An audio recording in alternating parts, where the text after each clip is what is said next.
This is the DallasCowboys.com Draft Show. Your war room for insider news and draft analysis from deep within the confines of Cowboys headquarters at the Star in Frisco. Dallas Cowboys select C.D. Lamb, wide receiver. And now, your hosts, Dane Brugler, Jeff Kavanaugh, Kevin Turner, and Kyle Yeomans.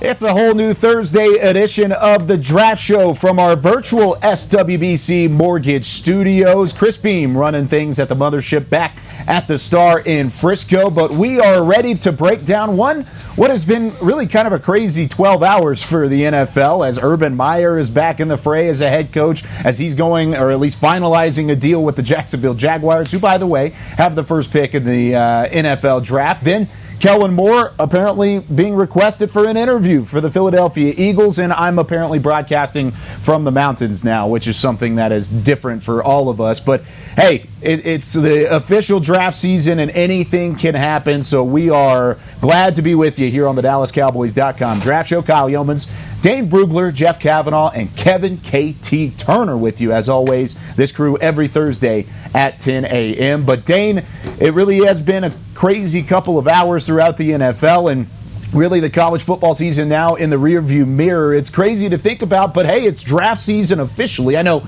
you've been in draft season for quite some time. We all have been, but officially for everyone, it's draft season at this point, with college football season now being over with. Yeah, and it's an interesting point in the year because there's a lot of hirings and firings going on, type of thing that will shape how draft weekend plays out.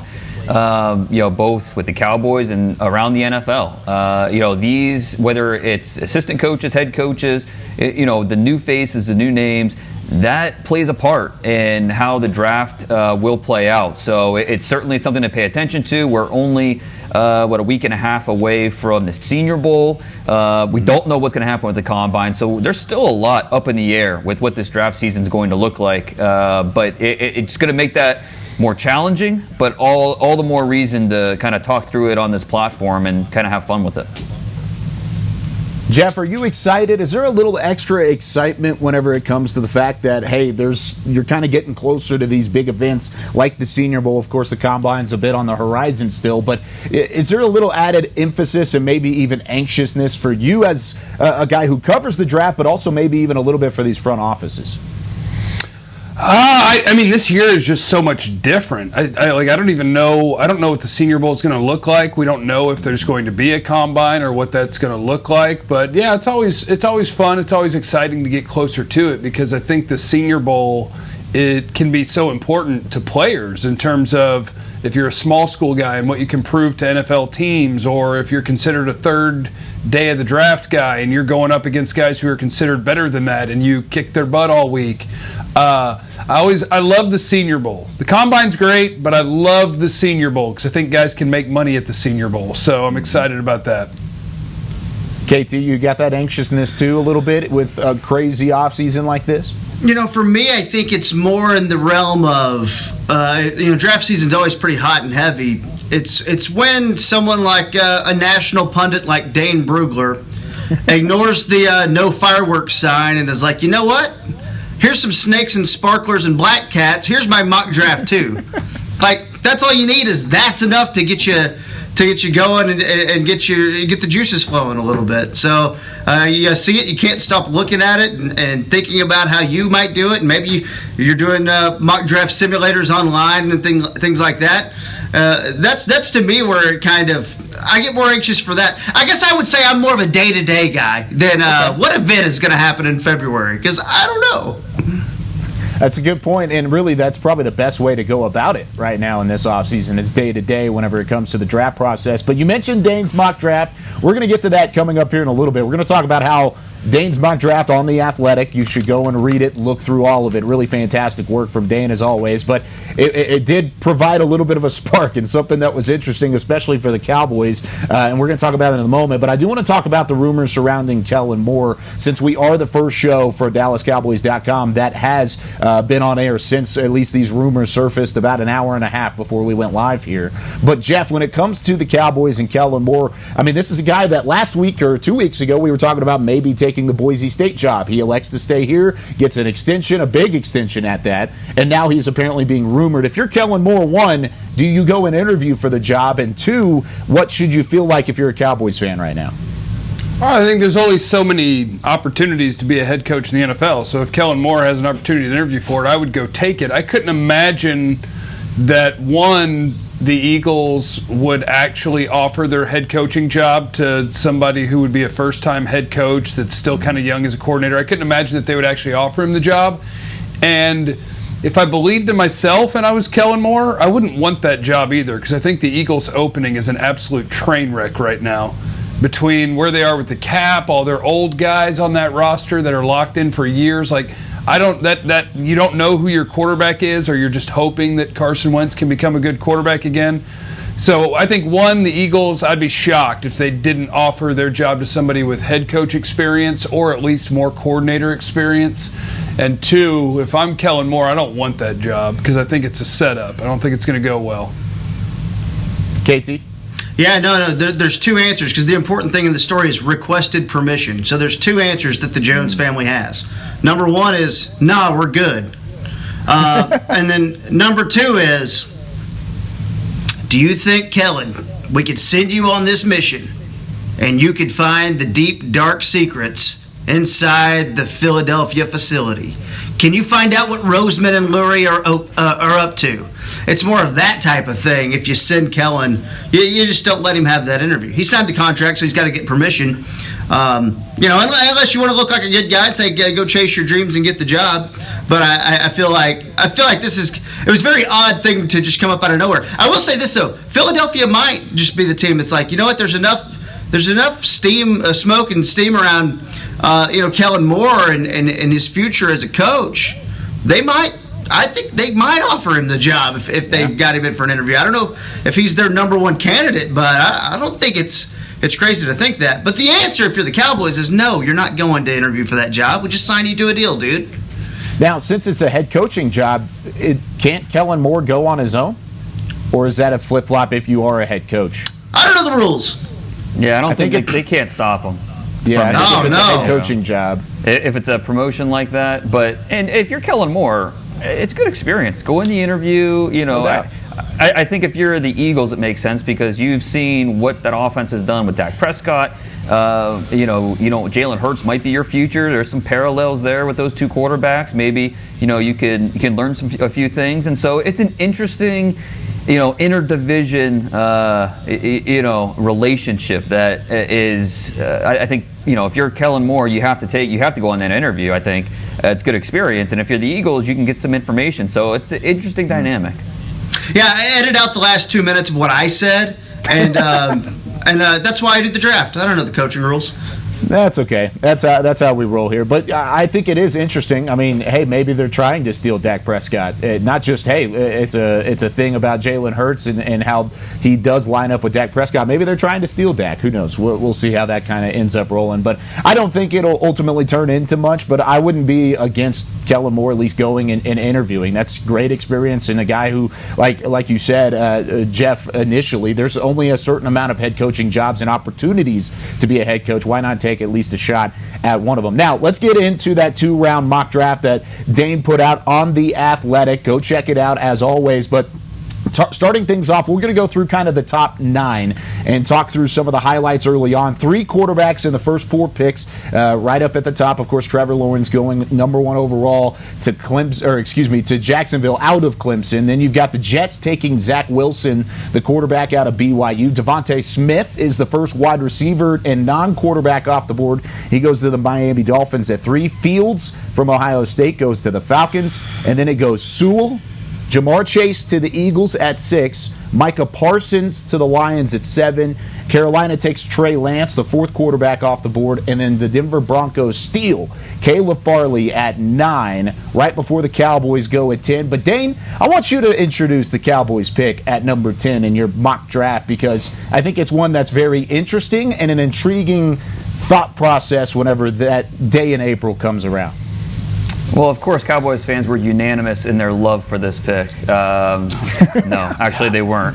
I went with Rashawn Slater, offensive tackle, Northwestern, and first off, I want to say, look, mock drafts, especially now in January, it's about scenarios. It's not about this is who they're absolutely going to take or this is who they should take. It's about laying out the scenarios. And when you look at the Cowboys, I think Rashaan Slater is the perfect fit for what they need. He's a guy that can step in and play guard right away. He can step in and play left tackle, right tackle. It gives you a long-term plan for life after Tyron at left tackle. So you have so much position flexibility, and I feel like that it gets thrown around a lot. He has realistic position versatility where he can play tackle or guard. And he can step in from day one. He's NFL ready, technique-wise, timing-wise, discipline-wise. So I think there's a lot going for Rashawn Slater where you plug him into that offensive line, and that fixes a lot of issues. Now, there are some Cowboys fans that'll say, well, if it's not defense, I don't want to hear about it. It doesn't make any sense. And I get that. Something I'll say in defense of the pick is it's not easy to find offensive linemen outside the first round. I think it's a lot easier to find linebackers, even a corner. Trevon Diggs last year. I think it's easier to find guys in the secondary. It's easier on day two compared to an offensive lineman, especially a premier offensive lineman. So I think there would be a lot of Cowboys fans that would balk at picking Slater, especially over a guy like Surtain out of Alabama. But I think that it's at least a conversation that the Cowboys need to have in terms of impact potential for how they can help this offense and gives them a plan for how to attack the defense on day two. I think it makes a lot of sense, but Jeff, whenever there's a guy like Surtain on the board, you have every DT on the board, and there's guys like that. How much pause does it give you going with the offensive side of the football, or does this pick make that much sense in order to make it a reality if it were to come to fruition? To me, it makes all the sense in the world, so I have no hesitation if they were to make a pick like that, even with the board looking exactly like it did, because I was looking at this the other day. You're still counting on the Cowboys' offensive line. We talk about everything that's invested in it, but the guys who are still carrying your offensive line were drafted in the 2011 and the 2014 draft.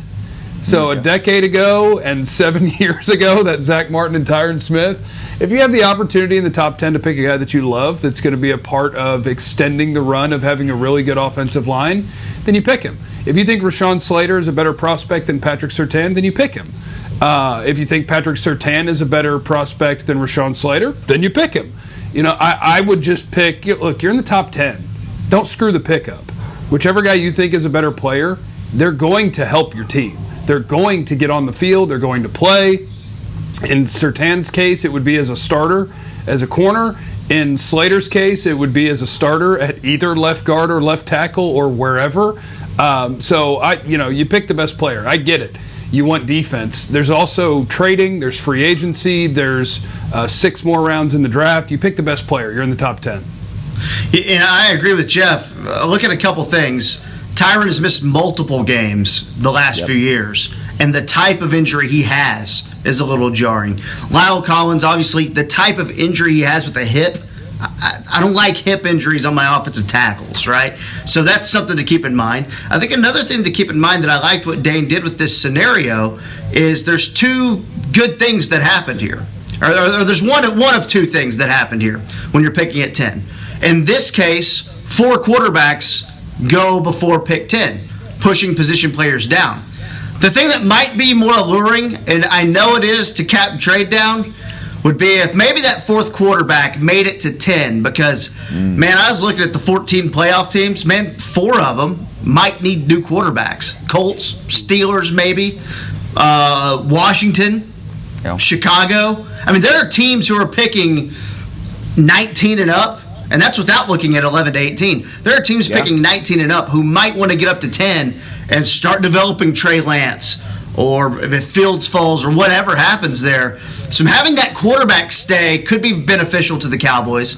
But overall, I do not disagree. I think the Cowboys front office, too, might have a little bit of, I don't want to say Connor Williams regret, because it's not like Connor Williams is a bust, but comparatively to their first-round hits, that's a pretty recent thing in their head. Like, hey, this second rounder we drafted, he's okay, but man, what if we knocked out a really good top-flight offensive lineman at 10?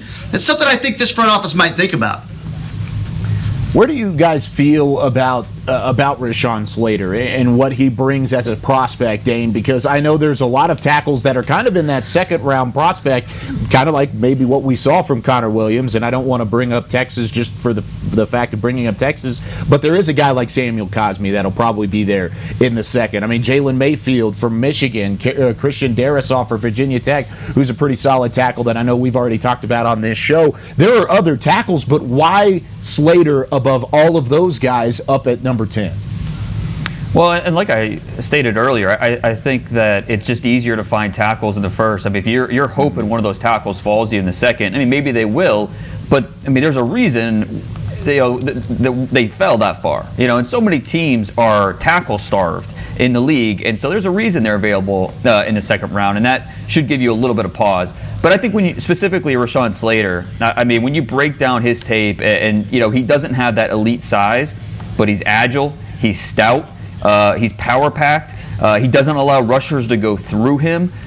He's very. What I love most about Rashawn Slater is he is so quick to lock up pass rushers before they can do anything, before they can set up their moves. So he doesn't stray from his fundamentals. He's smart, technically sound. Everything says that this guy's a future starter. Now, he's going to get dinged throughout the process because his arms are going to be about 32 and 3/4. And so he's going to not hit that 33-inch threshold that a lot of teams have. But, when you watch his film, you can't help but think, he can overcome that no problem. And plus, you have to factor, you're going up against Chase Young twice a year. We saw Rashawn Slater go up against Chase Young last year when Ohio State faced Northwestern, and turned out Slater was the only tackle that could, on the college level, that could even remotely slow him down. So that has to give you a little bit of optimism moving forward.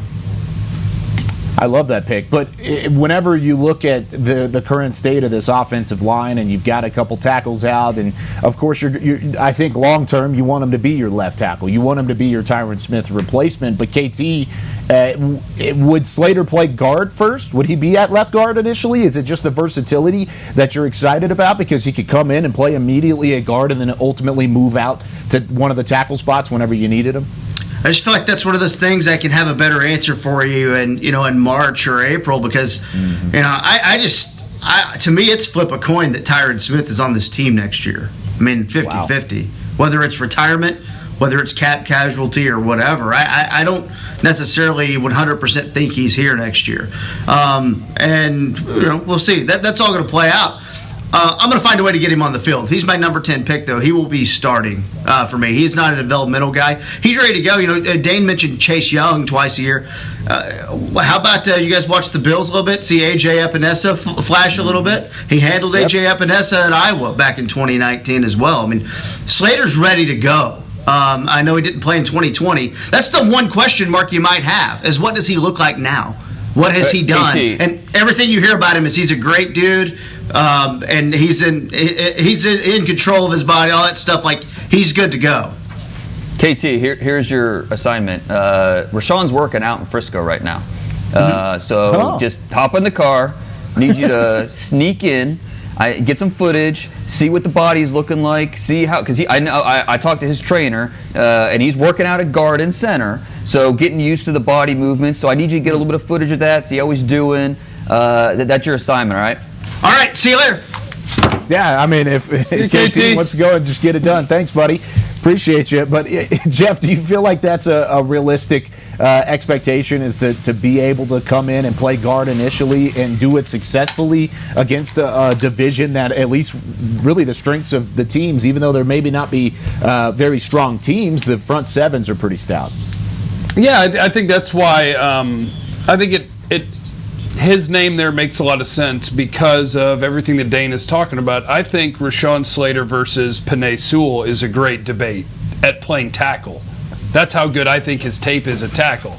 Now, the fact that people are going to consider him at guard and center, to me it's just extra, because if you're comparing his tackle tape to, say, Christian Darrisaw or Elijah Vera Tucker, or pick the names of other guys that you like that could be first-round picks, Rashawn Slater's got better tape. He's the better player.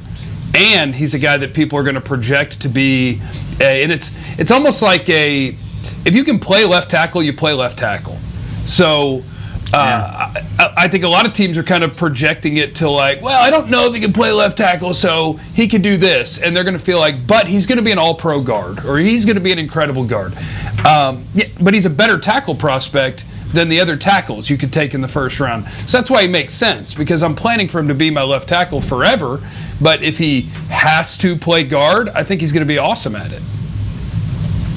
I hope that's the case. I hope that's something that the Cowboys could look at moving into the draft process, and hopefully we get some insight from KT here after this first commercial break on how Slater's body's working. He looks great. He's in great shape. He's doing well. Wow. Good. Draft him up. Okay. I know you got in and out pretty quick. That was fantastic.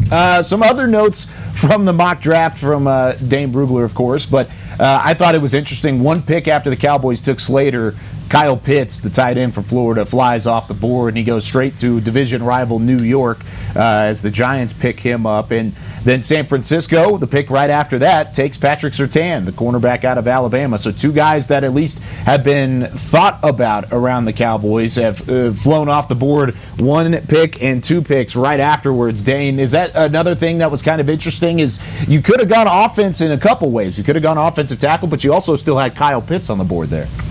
Yeah, and I definitely considered it there at 10. You look at it, Michael Gallup, he's entering a contract year. Is it realistic you're going to be able to re-sign him when you've got Amari with his contract, and you eventually are thinking you're going to re-sign CeeDee Lamb, and maybe Kyle Pitts can slide in there and really serve as a wide receiver for you. Kyle Pitts, I think when you stack the players in this draft, good luck trying to find 5 players better than him. Just talent-wise. He's that good. It's just more about how does he project to your offense? Do you have the creativity and the understanding of his strengths to implement his skills? Not every offensive coordinator is going to be up to that. But I think he's going to be a terrific weapon wherever he ends up. The Giants, I think that makes sense. They're missing that playmaker. He can be a Plaxico Burress for them. He could be that playmaker for them. So I think it makes sense, even though Giants fans are a little gun shy after Evan Ingram has kind of been a disappointment after being a first-round pick.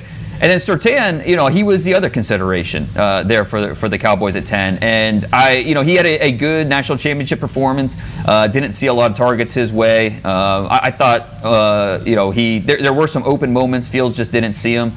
The receiver that Surtain was covering.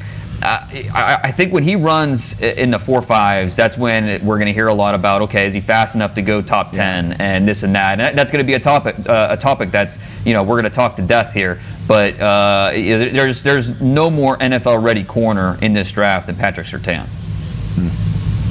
I'm interested about that, and I know, Jeff, you kind of knocked Surtain for that as well, potentially being a slower 40, right? Yeah, and it's weird because when you start talking about guys that might go in the top 10 and you mention the things that you have concerns about, you turn into a guy who hates the player. Patrick Surtain's a really, really good prospect. But yeah, I wonder, like, when they got down to the goal line there, and I think it was Garrett Wilson, they kind of gave him a little hesitation and ran a fade. If Fields sees that, throws that, it's an easy touchdown. And that's my one thing about Patrick Surtain is how do you match up with guys that are shifty, nuanced route runners in man coverage? I think he's a really good prospect. I have questions about that aspect because I just don't know how fast and quick he is. He's really, really good, and I'd love to have him on the team, but those are my questions. The answer is hire a new defensive coordinator and run a lot of cover 3. Oh, because really? I do think he's pretty perfect for that with what they're moving to, with a lot of cover 3 and Dan Quinn. I think Patrick Surtain's going to be pretty ideal for that. Richard Sherman did pretty good with his 4.6 something 40 and a cover 3 for his career. Not comparing the two, by the way. I don't want anyone to freak out or anything. But I think Surtain makes a lot of sense in a cover 3 type situation. KT's looking ahead on the rundown a little bit. We're going to talk about that coming up here in this next segment. No, it was good. It was a perfect analysis there, KT. Final highlight that I thought I had from the mock draft, but Christian Barmore, the first defensive tackle off the board, he goes off the board at 25. And, I mean, he's, I think, a fantastic player. He showed out again in the national championship game, and he just looks like a game changer, Dane. But, Dane, was there a pick maybe after the Cowboys that was your favorite fit of the draft? I don't want to really talk top 10. I'm talking pretty much anything after that. But was there anything that stuck out to you as this is the perfect fit? Because I thought Barmore was pretty perfect there. Oh, yeah, I think that certainly fits. I mean, there were a couple. Christian Darrisaw to the Chargers. I mean, they need to protect Justin Herbert. I thought that was a great fit. Jalen Waddle to the Patriots. We don't know what's going on at quarterback there, but we know they need playmakers, and Jalen Waddle is certainly a playmaker. I thought there were definitely a few. You mentioned Barmore. Barmore's interesting because he is only a redshirt sophomore. He hasn't officially declared yet, so we have to wait on that official decision. But you could tell the second half of the year, he's just getting better and better and better. There's so much potential there, so much ability that by the time the draft gets here, we might be talking about Barmore as a possibility at number 10 because he's just so talented of a player. And so Barmore's definitely a name to keep an eye on. There's two really unfair ones that Dane had on there. Chris Olave going to the Saints. Another Ohio State guy across from Michael Thomas. And, man, Kadarius Toney from Florida, the wide receiver, to the Chiefs. Come on, man. Can the league have a chance? Give us a chance. I also like Najee Harris to the Bucs. I mean, Bruce Arians, he is desperately wanting that pass-catching back. Leonard Fournette's kind of filling that role this year, but good chance he's not back next year. Najee Harris, plug him in right there. This is a win-now team. That window is closing. Add a player like Najee Harris in the first round, and just I think that'd be just another boost to that offense. I also like Green Bay picking up Davian Nixon, the defensive tackle out of Iowa at 31. I think him being an interior presence for that Green Bay defense would be something really exciting to see. Now, all of the playoff shifting and kind of the way that things are going to work out from the playoffs will change these picks around. But I like what you had going there, Dane, whenever it comes to some of these late-round guys. Even Joseph Asai, the edge rusher out of Texas, going to Baltimore, that's scary too. I think seeing him with the Ravens would be something very entertaining. Okay, let's step aside. When we come back, Twitter on the 20. Are the Cowboys looking at a specific type of defender now with Dan Quinn in the mix? And what does that defender look like when we return here on the DallasCowboys.com Draft Show? There's nothing as unique as our eyes, which is why Essilor pioneers ways to make lenses as unique as you. Verilux for super sharp vision, Essential Blue for protection, and Crizal for freedom from glare. 3 cutting-edge solutions in a single unique lens. So whatever your needs, insist on Essilor. Visit your local Essilor experts and find the perfect lens for you. See more, do more, Essilor. Since 1865, Stetson hats are American-made with pride right here in Texas. And Stetson is proud to be on the field with America's team. Want to show your Texas and team pride too? You can. By purchasing your own Stetson, you can look just like how the flag guys do on field at every home game. Stetson hats, the official crown of all self-respecting Cowboys, and your favorite football team. Get yours today at shop.dallascowboys.com or at stetson.com. I'm Jay Novacek, former tight end for the Dallas Cowboys. Back in the day, I was the guy who always got the tough yards, and that's why I run with John Deere today. In fact, I have a John Deere 3025E tractor that can handle any yard work I need to do, even the tough yards way out back. So if you have 1 acre or 1,000, John Deere has the equipment that's just right for you. Visit a John Deere dealer today and run with us. We are the official tractor provider of your Dallas Cowboys. Dear, it's 1908. Don't you think we should get electricity? And stop using candles to see at night. It's just electricity lights up the room fast. It's more reliable than candles blowing out, and people seem to love it nationwide. Well, candles are... Dear, did you just run into the wall? Nope. May I have a new candle, please? Historically, switching to new technology is a no-brainer. Today, it's AT&T 5G. Fast, reliable, secure, and nationwide. Switch to AT&T 5G. It's not complicated. 5G requires compatible plan. May not be in your area. See att.com/5G for you for details. This is the DallasCowboys.com Draft Show.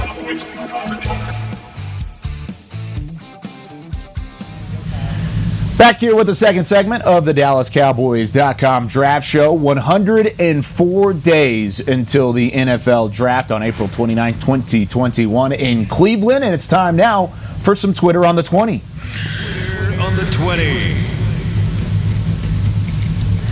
Of course, Chris Beam always doing great work back there at the Star in Frisco. We're going to start things off with you, Jeff. I want Jeff Kavanaugh to take the stage here with this early question, and this comes from Shane. Shane says, what are the type of defenders that Dan Quinn, new defensive coordinator for the Cowboys, might be looking at in this upcoming draft, specifically at linebacker and the cornerback spot after all the first-rounders are gone? But I kind of want to throw the first round in there, too, because we talked about a little bit of Patrick Surtain a little bit ago with KT, but what kind of specific players are we looking to throw into that cover 3 scheme with Dan Quinn? Well, I think you mentioned it. If you're picturing the Dan Quinn Seattle, then you're talking about 4 down linemen. You're talking about a lot of cover 3. You're talking about a free safety who can cover a ton of ground and fix mistakes there on the back end. But I don't think that's very much different than what they would have been looking for anyway. Like, the entire league is looking for a free safety that can get sideline to sideline and cover ground. The entire league is looking for corners that are long and can run and can play the ball. So I actually don't think, I mean, I guess it's technically different than if it were Mike Nolan, and you might have been looking for something a little bit different. But I don't think it's all that different than what you might have been looking for if, say, Rod Marinelli and Chris Richard were still here. You'd love to find a free safety. You'd love to find a corner that's tall, long, fast, and can play the ball in the air. Linebacker, I think your 2 might be on the roster.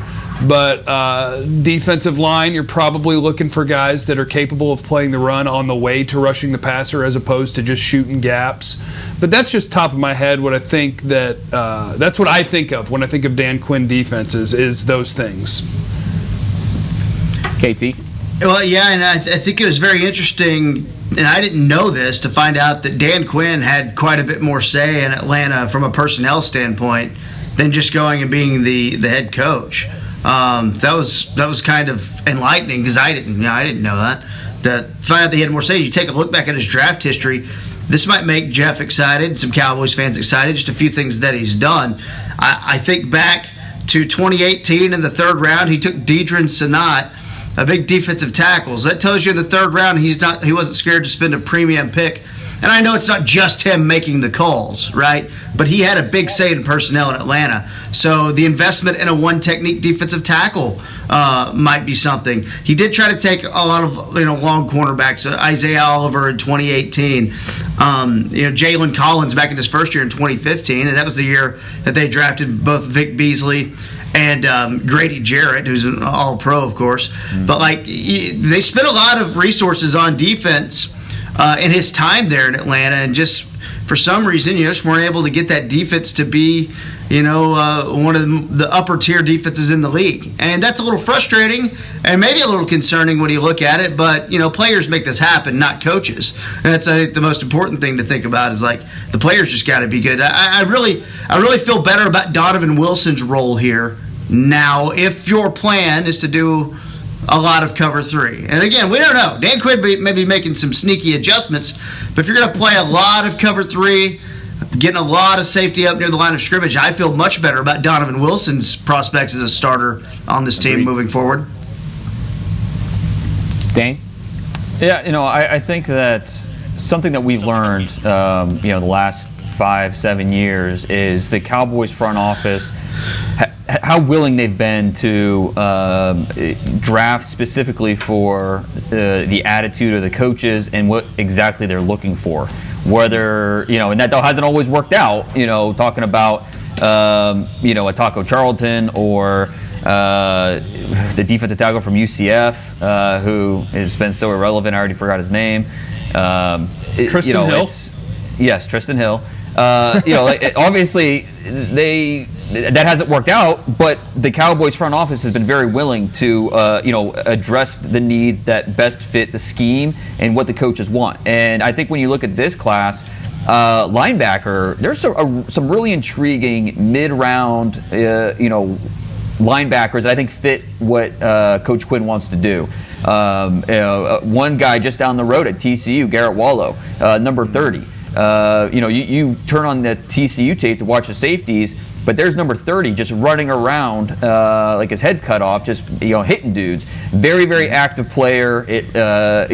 Sometimes that leads to over pursuit and being too aggressive, but you love that active play style. Tony Fields at West Virginia is another one who a little undersized, but he can run, and that you're looking for that speed. So I've talked with Coach Quinn before, and I've really enjoyed our talks because he's a coach that gets it. He's a thinking type of coach. One thing that really stood out to me, when I talked to him before, has been his understanding of what wins on offense, and trying to limit that. And the biggest thing are explosive plays. He understands that what you have to do to try to stop those explosive plays, and that's what you have to do to win on defense in today's NFL. So I think it's a great hire, and I'm looking forward to seeing how that will manifest itself on the draft. That's something you have to do successfully as a defensive coordinator, is understand the offensive game and how it's evolved. And I think that might be one of the big knocks against Dane Quinn during his time in Atlanta, was the fact that, hey, he came from a defensive scheme, and then, hey, he figured out how to play a little bit of offense with Matt Ryan and company as the head coach, and then he tried to take the defense back over and didn't have any success. That's one of my big worries, is how can he find a way to get back to that Seattle form of thinking and that Seattle success of adjusting with the modern offense and adjusting with these mobile quarterbacks that he's going to have to deal with more so now than he had maybe back in 2012 and 2013. So that's something that I think we'll have to look for and maybe go into the personnel that he ends up selecting whenever he does get his first shot at it. Okay, so the second question comes from Randall. He says, what would be one scenario in the first round that would elicit a pin throw moment, KT? Where would you just chuck that pin if blank ended up happening in April? I think I know the player that Jeff is gonna say. I could be wrong, so I'm gonna go away from that here. For me, it would be if they just did something out of this world and did maybe they reached for Darisaw, or maybe they reached for Vera Tucker from USC or something like that. I'm saving this for Jeff because I'm going to give him the player that I think he's going to mention. But that would be the pin throw moment, I think, for me, is if they reached for someone who was maybe the third, fourth, fifth player at their position in the draft. When you're picking at 10 and it's right there in front of you, you don't have to do anything crazy. Take the good player. That would a taco-like situation, if you will. That would be the pin throw moment for me. I'll say this: at 10, it's really hard to screw it up. You could screw it up if you picked Gregory Rousseau. That would that's the guy who I thought was going to be. Yeah. Miami defensive end. He can't play. He's not good. He had 18 sacks and he's not good. So, yeah, that's my guy. That's my guy. Dane's going to mock him in the top half of the first round. So is everybody else. Everybody's going to tell me he's so long and he's so athletic, and you're going to watch him on tape just line up in the middle and run around a guard.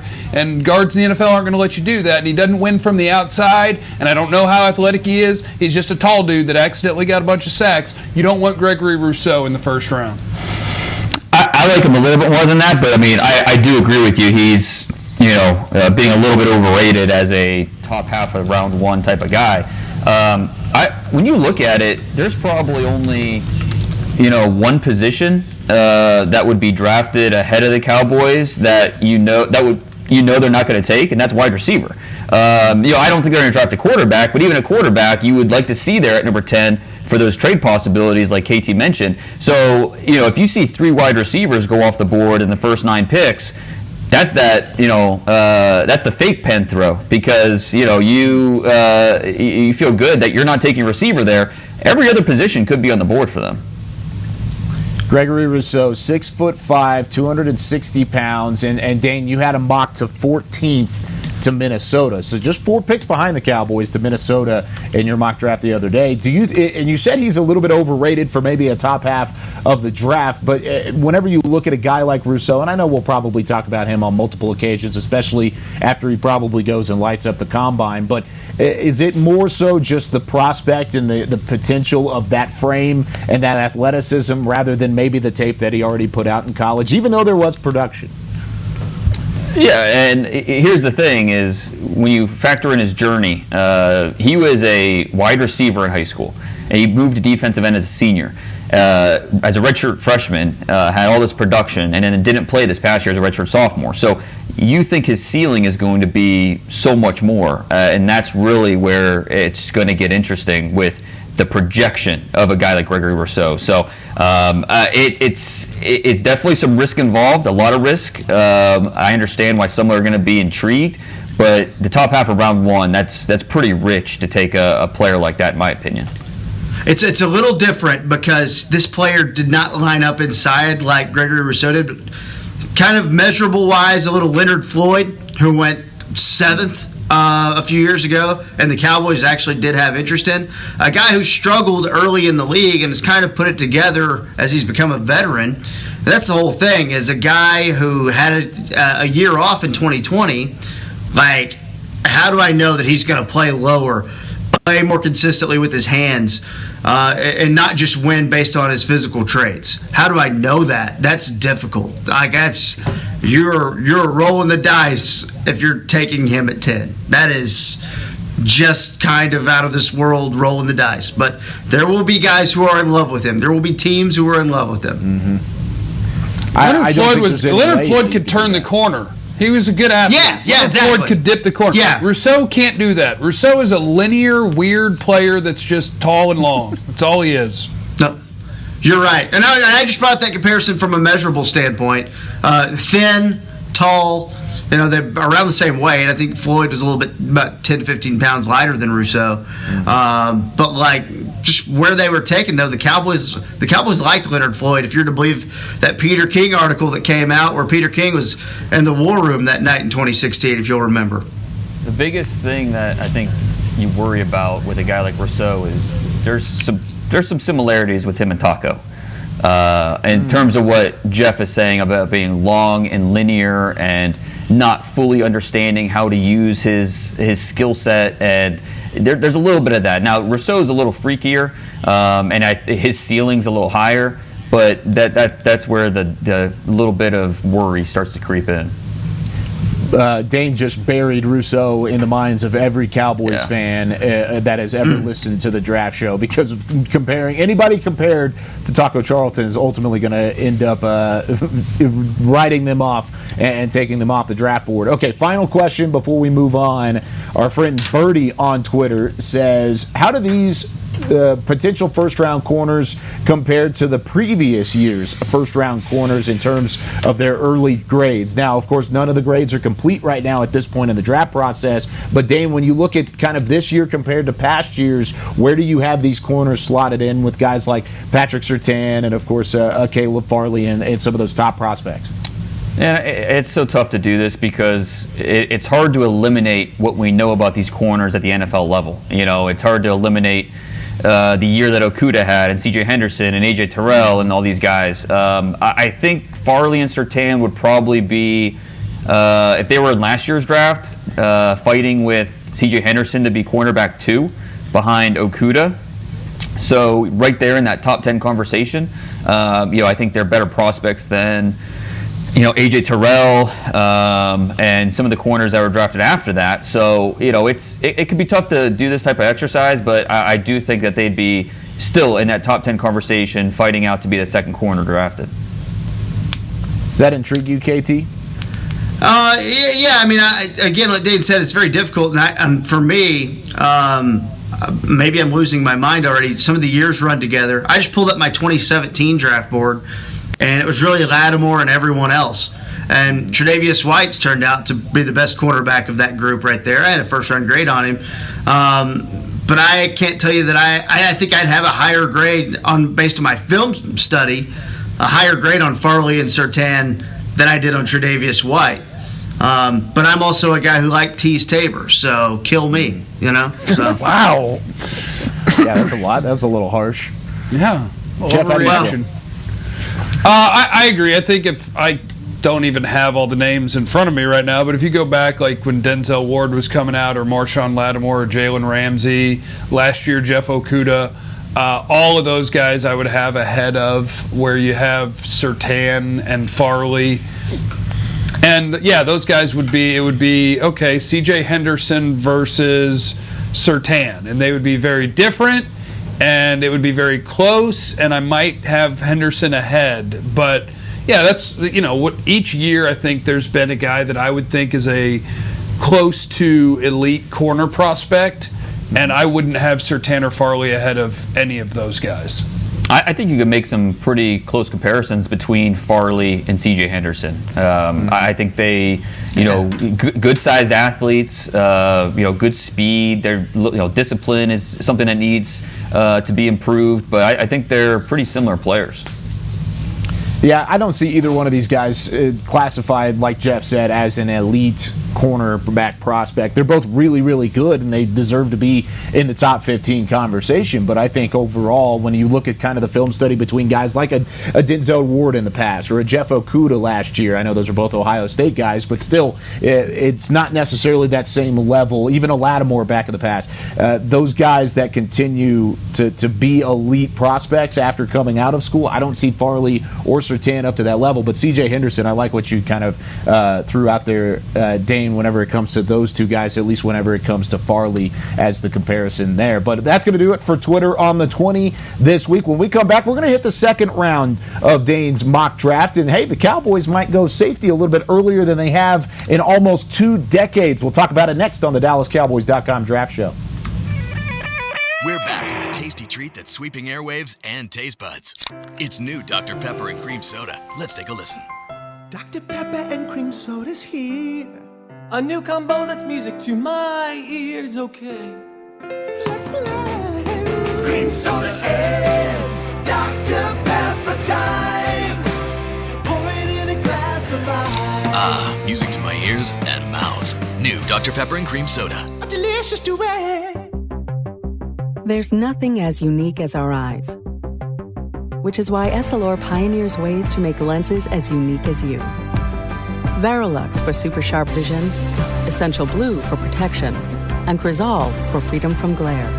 3 cutting-edge solutions in a single unique lens.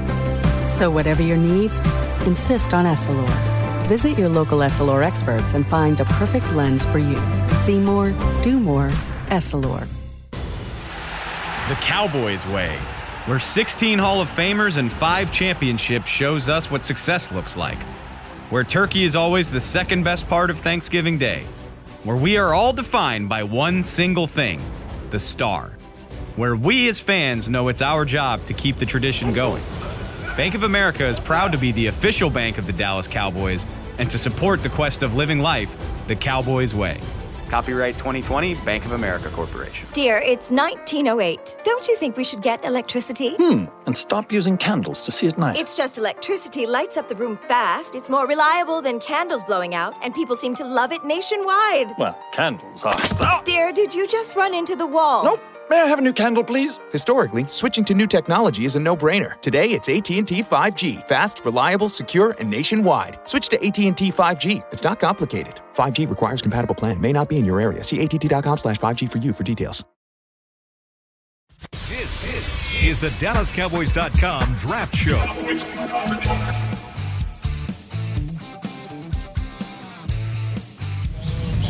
Final segment here at the DallasCowboys.com Draft Show, Thursday edition with the great Jeff Kavanaugh, Dane Brugler, Kevin KT Turner, and myself, Kyle Yeomans. And glad you've been with us. Thanks again to all of those who sent in their Twitter on the 20 questions. And we're going to go into the second round mock draft here from Dane Brugler in The Athletic and kind of talk about what he had for the Cowboys at 44. Now, there was a bit of a run of edge rushers right before the Cowboys selecting at 44. So 3 edge rushers taken from 40 through 43 right before that Dallas pick. And Dallas ends up taking TCU free safety Trayvon Moehrig, a guy who I know, Jeff, you're very high on, but you're not even as high on him as maybe even his teammate in Darius Washington. But overall, what did you think about the pick, Mr. Kavanaugh, and kind of where the Cowboys went here in the second round? The highest they would have picked a safety since 2002. That works for me. I think Moehrig is I think he's a really good prospect. I think he's one of the top 2 safeties in this draft. You alluded to it. I actually prefer his 5'8" teammate. I think our Darius Washington's only weakness is that he's 5'8", And I think he's a quicker reactor. I think he's got better instincts. I think he's a better man and zone coverage guy than his own teammate. But there's something good about being 6'1", 6'2", over 200 pounds, and being a good safety prospect. That'll probably get him picked before Washington. But yeah, you nailed it. I like Ardarius Washington. He's my guy. I like my tiny guy.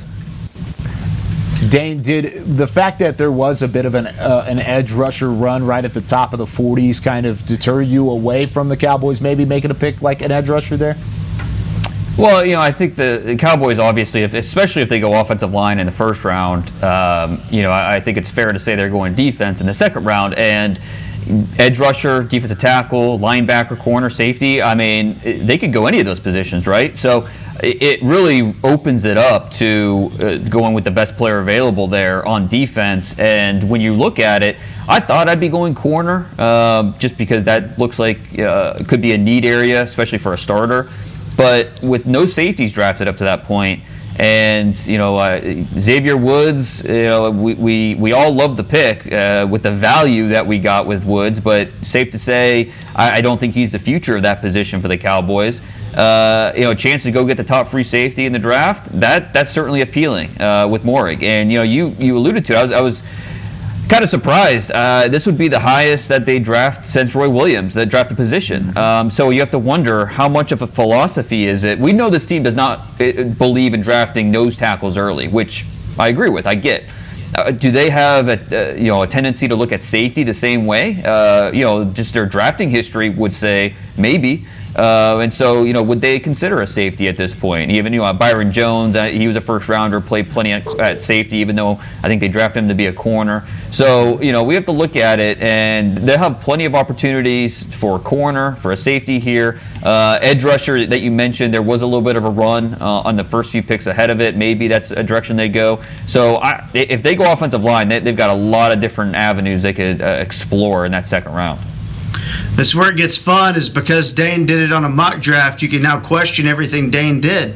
And just like we do after real drafts, and even looking at drafts from the history, you go, who could they have gotten after that? Should they have done this? And about 2 picks later in Dane's mock draft at pick 46, he's got New England taking Levi Onwuzurike, the DT from Washington, who I would have, if we're just ranking him here, I would have him graded higher than Moehrig. And I don't dislike Moehrig. I don't have a safety graded in the top 2 rounds yet this year. Still working, and hoping that someone does pop up there. But this year, a little different. So for me, I'm fine with the pick there, though. I like what Dane did. I like the idea of the team actually taking the position seriously. Mm-hmm. But at pick 44, just looking at who went afterwards in this scenario in Dane's mock draft, I would be going in another direction. I think this team has to address defensive tackle. I think I think it's a big leap of faith to go Antoine Woods, Tristan Hill, Neville Gallimore, Justin Hamilton. You're my guys. Go get it. And they'll try to do some things in free agency and all that stuff. But that's kind of the direction I'd be looking in this scenario. And, just because we're talking about these things on the draft show, I wanted to pick a different player, too. No, I feel that, and I'm right there with you. I love what Dane's thinking here with the combination, especially if you go offense in the first round with an offensive tackle. I love the pairing of Moehrig playing that free safety and allowing Donovan Wilson to play the strong and kind of a bruiser role in Dan Quinn's defense. I would love that, and I think it'd be a great pairing between the two. Now, the one question I did have, Dane, is the fact that there were no corners, like you said. You could have gone corner there, but that's still a position that has not been addressed in the first 2 rounds. I know Farley, Surtain's off the board. J.C. Horn from South Carolina is not there anymore. I know Tyson Campbell from Georgia was off the board, and so was Asante Samuel Jr. from Florida State. But why did you go with safety rather than corner in the secondary? Was it just the fact of a better prospect there, or is there just not as much corner depth that would intrigue the Cowboys to maybe spend the top 2-round pick on? No, I mean, I think there's enough corners. I think I had 9 total corners going in the first 2 rounds, which is a lot. I think there will be corners there that they'll consider. One name to keep an eye on that I think could be in the mix for the Cowboys based off of what they do, Ifeatu Melifonwu. Casey, I know you've looked at him out of Syracuse. Jeff, not sure if you have yet. we know about his older brother Obi when he blew up the combine out of UConn a couple years ago. He's still floating around the league. Melifonwu, he's a big framed corner who is twitchy. He's fluid. He's got length. He's got speed. I think he's more reactive than instinctive. But when you have those traits, he's got that loose muscle twitch. He can accelerate on command. The instinctive part of the game is still catching up in terms of his route recognition, finding the football, those types of things. But there's a lot to work with Melifonwu, and I think that he could be in play there with the Cowboys' second pick there. And I think keep in mind that the Cowboys met with his brother when he was a free agent after he had been released, and maybe they met with him in the draft as well. I don't know if he was one of the visits going back. I don't know how much time they spent with him. But when he was a free agent looking for a job, the Cowboys brought him in for a visit. And I remember the feedback that I had heard, and it was kind of just whispers that were getting around in media circles, was kind of like, yeah, it just feels like his brother Obi just doesn't care about football as much as we'd like. So you might have to, there might be some questions that you asked about that with this kid, but I hate saying that about a kid I don't even know, right? But that was a thing with his brother, and I think that's important to know. There are times when you watch the Syracuse tape, I like it when the action's on. I like it. There are times when run play to the opposite side of the field. When the wide receiver in a spread offense just kind of takes a play off, where he's kind of with the wide receiver over there and he's kind of taking the play off too. But it's not like concerning. It's just like, okay, there's a run play to the complete other side of the field and he's just kind of mailing it in a few times. Just notice that a couple times. Nothing to go, freak out about. But man, you start putting 1 and 2 together with, I heard some things about his brother, and it's like, well, no, he's a different human than his brother, so but I still have to think about that things, and those are stuff that scouts are going to do. They're going to ask those questions. So I think that's something I'm going to be watching for with Melifonwu, was how he interviews with teams and things like that. But his tape's good, man. His tape's great. KT, that's one of the things I love about you in your draft process, and Dane, you do this quite a bit as well, of course, in all of your work, but you look really into the person, and I know last year we had a couple of guys like that where you were saying, off-the-field issues, and maybe there's a character or maybe even a drive sort of deal, and I think that's very important because that's exactly what teams are looking at. That's what front offices are searching after, and you kind of get the background on it. Now, Jeff, whenever it comes to the Cowboys not taking a linebacker, defensive tackle, or corner in the first 2 rounds, instead going with the safety, going with an offensive tackle. I know there are a lot of holes, but those are 3 really, really big holes on that defense that aren't addressed. How much does that worry you? I think the best teams know that there are multiple avenues to improving your team. So, like in this scenario in Dane's mock, if you have Rashawn Slater as the best player available at number 10, you pick him. If you get to the second round and your best player available is Trevon Moehrig, then you pick him because that's also a position in need for this team. And then you just have to figure it out. I mean, that's and they'll do this in free agency before the draft. They will sign a corner. They will probably sign a safety. They will sign a D tackle. They'll be capable of playing football without the draft. And then hopefully you can pick your best players and you can make it work. I mean, it's just, look, this team, no matter what they go in the first 2 rounds, if you don't talk about what they're going to do in free agency or what they're going to do after or trades, they can't fix this defense. This defense needs at least 1 corner, at least 1 safety, at least 1 D tackle. I'd think about a linebacker, and you probably need to double dip at 1 or 2 of those spots. So it doesn't even matter which routes they go. You cannot fix or make a great defense out of this roster in 1 draft. Can't do it. Yeah. KT? No, Jeff's right. It's just not going to happen. We all want them to go all defense, or a lot of Cowboy fans, I think, want them to go all defense. Yeah, and it's just Carolina. And it's also, we always forget about, not forget about it, but we're doing the draft show, so we're talking about the draft. What this team does in free agency is going to be important to their plan. They can't strike out in free agency like they did last year. That just can't happen. I know some of that's freak bad luck with Gerald McCoy. That just can't happen, and I think that's something that we'll all have our eyes on because, hey, it's our job. We're following the team here.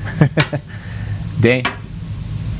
Yeah, I think there's only so much you can do through the draft. They have a few extra picks on day or after the first 2 rounds, so you can address some of those, and it will be interesting what they do in free agency. That will shape what they do in the draft. It'll be also interesting to see how their board shapes up. So if they feel like they can get a linebacker later on, then that's going to shape how they look at linebacker in the first 2 rounds. If you can get a Garrett Wallow in the 4th round and they feel really good about that, then maybe that they don't really strongly consider a linebacker in the first 2 rounds. But maybe they don't find that linebacker, and Zaven Collins is a guy that I've brought up before as a guy I know they really like. So it's. And I think with Zaven Collins, you talk about that Seattle defense. Okay, plug him in. He's your KJ Wright, and you feel good about that. So there are just so many different directions they can go. And I mean, to the other points mentioned, free agency will certainly shape that. Hey, I'm glad you mentioned KJ Wright. KJ Wright, also Bruce Irvin, and also Richard Sherman, all free agents. Just throwing that out there. Dan, you want to make it the Legion of Boom 2.0 down here in Dallas? Just kind of the Lone Star Legion of Boom. Ooh, I like that, Dane. I like that. We should coin that. That sounds pretty good. Legion of Boomers, because they're old. Oh, okay. That's good. Kind of right. Now that's even more so. I like that. The Legion of Boomers coming to Arlington. This is fantastic. If you're 35 and still clinging on to an NFL career, come on down to Dallas. Come on, Gerald McCoy. Come on, everybody. Let's get a part of it. Forget the draft. Let's just sign everybody in free agency. All right, that'll do it for us here on the DallasCowboys.com Draft Show. Once again, all these guys back Thursdays, 10 a.m. Central Time on DallasCowboys.com and the various streaming websites. Brian, Bucky, and David Hellman will be back on Tuesdays at 10 a.m. as well. But for Jeff Kavanaugh, for Kevin Turner, and for Dane Brugler, I'm Kyle Yeoman saying so long. Thanks for joining us here on the Draft Show. This has been a production of DallasCowboys.com and the Dallas Cowboys Football Club. How about this, Cowboys? Yeah!